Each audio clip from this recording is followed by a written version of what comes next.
Welcome to this episode of MoveMint Medicine. Thank you to those people that have tuned into the podcast so far, whether that be through Facebook or on YouTube. Please continue to spread it with your friends, your family, and your colleagues. If you do have any comments or questions, please remember to post those, and we'll try and address any of the questions that you have during future podcasts. We thank our partners for this podcast, so that's the Fit India Report, the Back to Fitness Clinic, which is the clinic that Rajat runs, La Ultra the High, which is the race that Rajat puts together, and the Moving Mountains Within Film, which is the film about the 10th edition of La Ultra the High. So I'll hand over to my co-host Rajat, and he'll introduce our guest for today. Thank you, Darren. And today is a super special guest, Hemant Rana. So we've known each other for the last 27 years. We went to the same medical college somewhere in Nepal. Okay, Pokhara, Nepal. So yeah, it's been amazing because we know each other from probably we both were 17 then, 17 or 18, right? So it's been interesting. We've known each other for a long time, our journeys and all that stuff. Mm-hmm. So Hemant, welcome on MoveMint podcast. Yeah, thank you, Rajat and Darren. So Hemant, just getting on right into it. So first, a bit of academic, background and your professional career. Just a little background about that, please. So I qualified, I'm originally born and brought up in South Africa, did my schooling there, and followed which I did my medical degree from Nepal, from Manipal College of Medical Sciences there. Following which I've been in the UK from about 2001 onwards, and sort of completed the GP vocational training scheme in Scotland, and following which sort of been involved in general practice in various aspects, getting involved with GP training and GP appraisals and so forth. Okay, great. So tell us about your fitness journey then. So were you always active as a child, and how does that sort of translate through to where you are today? Yeah, as a child, I used to like doing. I recall doing sort of quite a lot of running in primary school days, and also enjoyed swimming quite a bit. But I think over the sort of the course of a few years, I think other things take precedence, and it's gradually sort of things fizzled out at that point. But then I think when I was in college, I remember sort of getting quite involved with cycling and used that as a means of transport and sort of leisure as well. And then sort of more recently, from 2011, sort of decided that I needed a new goal and started training for, the Great North Run in the Northeast, and sort of really stemmed from there that I started doing that quite regularly on a yearly basis.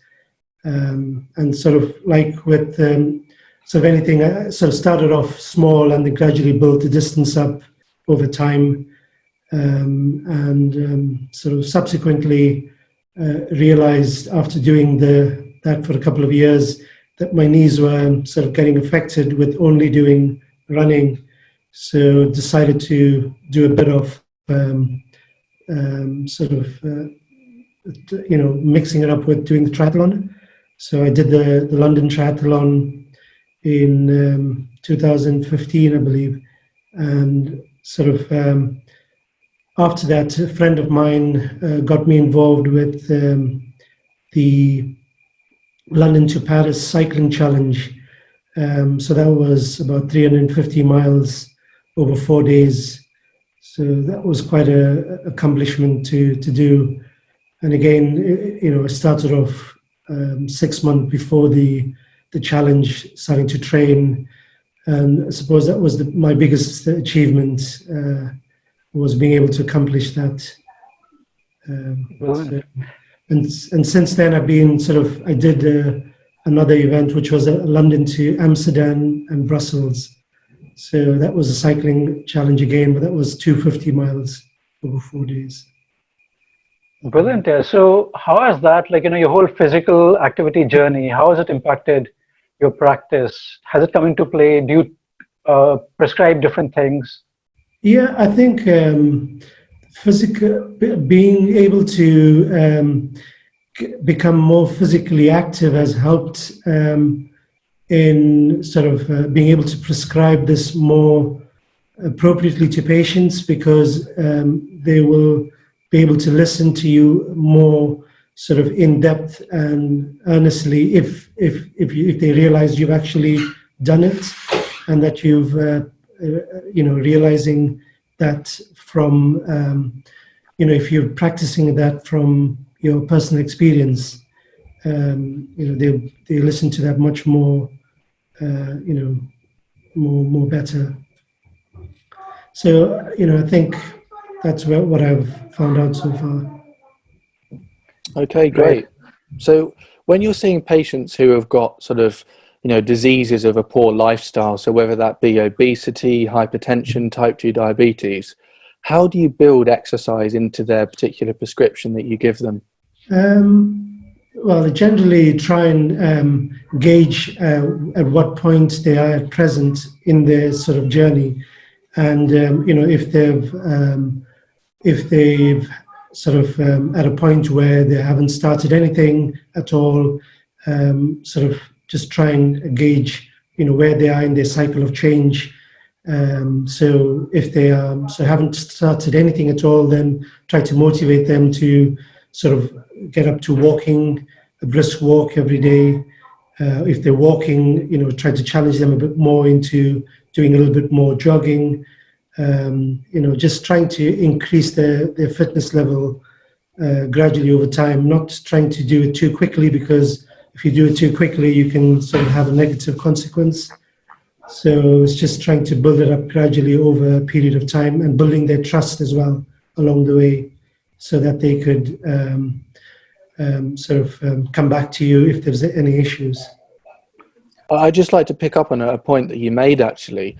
I think it's really important to, sort of understand that there's so much evidence now that exercise is suitable for these particular conditions. So whether that be obesity, diabetes, hypertension. But the most important thing is actually getting across behavior change. Yeah. And I think that's kind of what you were touching on there, that, we can prescribe, the most scientific exercise program for an individual with type 2 diabetes. But ultimately, if they're not going to continue to exercise and actually adopt that behavior long term, then they're not going to stick to that. And ultimately, their health again is going to suffer. Yeah, I agree. I think it's coming down to identifying where they are in their own cycle of change. And if they're not prepared for it, or they're not ready to change, they aren't going to change. Solid point. And Hemant, not many of our colleagues in fraternity, in the whole healthcare fraternity, are active. Very, very low percentage are, right? Yes. We've been to the same college, but we were in the best possible location, right? Pokhara, Annapurna right there. I mean, come on, it doesn't get better, right? No. What happened? 100 odd people, probably right now, 10 of them are active right now. And that's a very general thing. That's across the board right now, like a 10 odd % doctors stay active. How can that be changed? How can we get more of our colleagues to become more active? I think, I think that's a challenge, because when you go to medical school, the agenda for a lot of them is only about medical education, and it depends on where you're doing the medical education, because I think in the East and in a lot of the countries, the focus is on book learning, and it's about getting to grips with all the education side of things, and the physical activity side of it is unfortunately lost out. So I think it's trying to get the balance again of getting both both aspects in the training, which I think is the challenge that the medical schools are facing. And I think in some of the medical schools where you've got more sort of physical activities, sporting activities, football, basketball, cricket, all these other avenues involved in the medical school. So I think it's just trying to get that aspect more on board. And I think to get that, you're going to need to change the thinking pattern and the style of management, the people involved in management level with the organizations. And I think that's the biggest challenge is changing those perceptions that to get to get a good doctor, you need to balance both physical as well as the educational side of it. Yeah, absolutely. Let's hope a few medical schools will listen to this podcast and change their curriculum accordingly. So what are the 3 to 4 sort of common myths or misconceptions that you would see in general practice? Well, I think the common one is, I went on a diet, doctor, and I've sort of tried to lose weight. I've lost weight, but now I'm putting the weight back on. So, I think some of the patients fail to understand that to change or to lose weight permanently, you need to make a permanent change in your lifestyle, be it sort of diet and physical activity, or, if they've just changed the diet, they need to stick to that sort of diet rather than going through a phase of, only having X, Y, Z to eat and then sort of starving themselves and then losing that weight for a 2-3 week period and then immediately going back to their old habits, starting to gain weight again, and then coming in saying they're unhappy and they can't lose weight. So I think that's one of them. I think another one sometimes we come across is, probably exercise-wise, I'm, trying to lose weight, and I've done sort of a little bit of exercise and it's not working out. So again, I think the consistency is the key of not realizing that they need to do it consistently over a period of time before seeing the results. Generally for the society, how important a role does physical activity and exercise and sports play for chronic diseases, for example? Being Indian background, these syndromes that are there, these lifestyle diseases, far more common amongst us, right? Mm-hmm. So how big a role does that play? I think, I think it does play quite a big role, especially to the Asian community, because of our sometimes the lack of physical activity, and obviously I think diet and lifestyle factors do play a huge part in it. So I think us as Asians needing to realize that we're probably more susceptible to various heart disease and diabetes is because of that higher risk, we need to be acutely more aware of doing all these other active lifestyle interventions to reduce our risk. I think it is important, and I think it's not always prevalent or common perception that we need to be probably recommending these sort of measures to patients on a more regular basis, I think.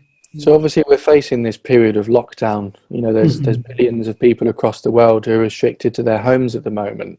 Yeah. What would be sort of your recommendations for those individuals to sort of maintain a healthy lifestyle? So whether that be with exercise and diet? Yeah, I think the challenge is obviously during the lockdown period is confinement at home and not being able to go out. So I think trying to find ways to occupy yourself constructively during the day is quite important. So, even if it's simply, if you've got garden space outside, trying to go outside in the garden, doing a bit of activity, or, be it sort of running around the garden, doing laps. If you don't have a large garden, then maybe doing push-ups, press-ups, activities, skipping, these sort of activities which don't require a lot of space, but it does build up your, so it works your cardiovascular system, and it just gets your blood flowing. I think listening to music or doing some recreational or leisure activities to occupy your mind is quite important, because at this point in time, it's quite easy for people to go, dip in their mood, to become depressed or anxious. So, I think the tips are is to try and keep yourself occupied as best as you can. Social distancing is important, but trying to keep in touch with family through phone, through the internet, via these sort of Skype video, video portals, which allow family members to still keep in touch with one another, I think is important. So great. Hemant, so what about anything you want to just, what we could have possibly missed? Anything else that you want to possibly say to the audience? I think anybody can become physically active. It's not sort of only the elite athletes that can achieve anything significant, because before getting sort of involved in these long distance cycling, I would look and think, this is something that's impossible to achieve, but it's not impossible. All you need to do is start small and gradually build it up, and it is definitely achievable. And sort of exercise does have quite a significant positive impact on your life, and I would recommend it definitely to everybody, especially doctors and doctors in training, and to all those out there. Brilliant. So that there is no need also, on the other hand, to do these very long distances, right? No, baby steps. Small. Yeah. You start small, and it's an individual decision whether you want to take it to that next level. But doing small and regular activities is more than enough to keep active. If you want to challenge yourself and go to that next level, then by all means you can do that. But regular half an hour to 45 minutes a day is generally all that's required regularly. For GP practice, we have a regular Monday morning sort of run around the park. So there's a group of us in the practice from GPs and the senior administration staff, all running at about 7 in the morning for about half an hour, 40 minutes. And, that sort of just starts our day off much more better. And sort of it's also a team building activity, which we found quite useful in that. And it's also locally within our practice area where we're working, and the patients also observe us. So it's a motivating factor for them as well to get on board. And would you recommend that to other GP practices as well? Definitely, we probably would recommend that. You have the 5K park run on a weekly basis on a Saturday, but this is sort of bringing it more down to a community level, where patients can actually see, the GPs are working and sort of practicing what they preach in a way. So definitely, I would recommend it to other practices. Brilliant. I remember while I was in London, I would actually come running to the clinic and change them up from my shorts to whatever. And the first patient definitely would see, hey, listen, this guy does that. And I was at 3 different practices, and it was interesting that it makes such a big impact when they see you do that.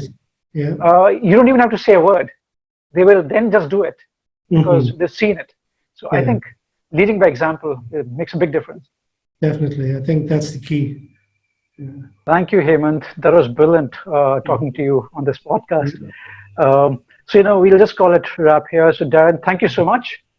And guys, subscribe to our channel, and, we'll come out with the next episode very soon. Thank you, Hemant. Thanks again. Thanks a lot. Okay. Thank you, Hemant. Thank you. Bye-bye. Yes, I know. Bye-bye.